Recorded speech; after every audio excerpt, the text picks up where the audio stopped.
Kasado na nga ang tapatang Denver Nuggets at LA Lakers sa first round ng NBA playoffs. Rematch nga ito para sa dalawang team na to dahil na-sweep nga ng Denver Nuggets itong Lakers sa Western Conference Finals last season, kung saan hinirang ang Nuggets bilang NBA champion matapos nilang talunin ang Miami Heat sa NBA Finals. Ngayong season lang, 0-3 ang Lakers sa kanilang 3-game series. Dito yan kontra Denver Nuggets. Kung iisipin, dito pa lang dehado na ang Lakers. Malakas naman talaga kasi itong Denver Nuggets na to. Bukod nga sila ang defending champion, second pa sila ngayon sa standing dito sa West. Pero ang tanong, gaano nga ba kalakas ang Denver Nuggets na to? Ganito yan, sa buong liga, pang-14 ang team na to kung points per game ang pag-uusapan, averaging 114.9 points a game. Sa rebounding, pang-7 naman sila, collecting 44.4 rebounds per game. Tol kasi ang starting 5 nila, kung saan ang pinakamaliit sa kanila ay si Jamal Murray pa na 6'4 ang height. Dito naman sa assist, kung saan talaga sila kilala, ay pangatlo sila sa buong liga. Nag-a-average lang naman sila ng 29.5 assist per game. Yan ay pinangungunahan ni Nikola Jokic na may 9 assist per game. Imagine, almost 1/3 ng assist ng buong team galing lang sa mamang to. Pagdating sa blocks per game, pang-10 naman sila sa buong liga, kung saan ang average nila ay 5.6 blocks per game. Gaya ng sabi ko kanina, malaki kasi ang lineup na meron sila. Sa steals, dito na sila lumayo dahil pang 21 na lang sila sa buong liga.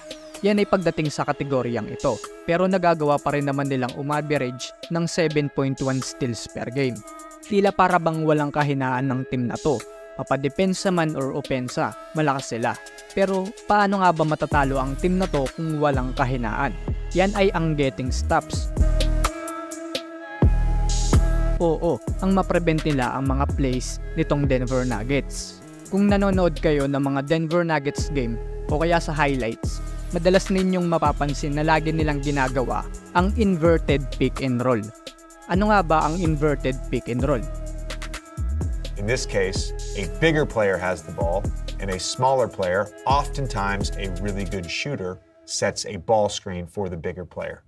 Oo, isa ang inverted pick and roll sa madalas gawin netong Denver Nuggets. Kaya madalas ninyong nakikita si Jokic na may hawak ng bola dahil na rin sa passing ability nito.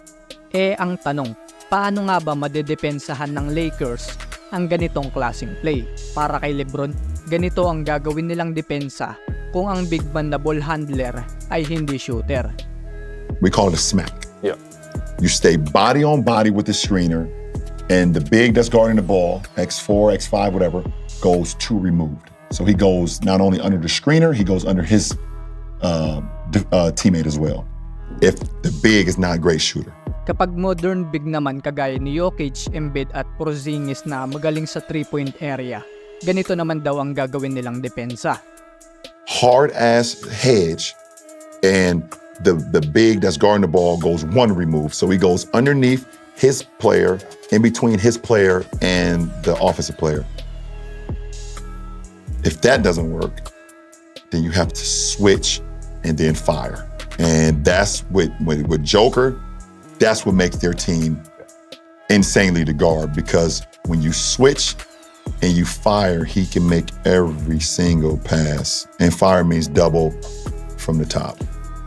Sa case nga nila na ang makakalaban sa paparting na serye ay itong Denver Nuggets, kung saan ay pangungunahan niya ni Jokic na isa ring modern big man. Kaya para kay LeBron, hedge nga ang nakikita niyang paraan para madepensahan itong inverted pick and roll na play nila. Take note, madami pang play na pinapatakbo itong Denver Nuggets, at ang inverted pick and roll ay isa lamang sa mga yon. Ikaw sa tingin mo, Kamamba, ano ang dapat gawin ng Lakers upang madepensahan itong Denver Nuggets at may panalo ang serye?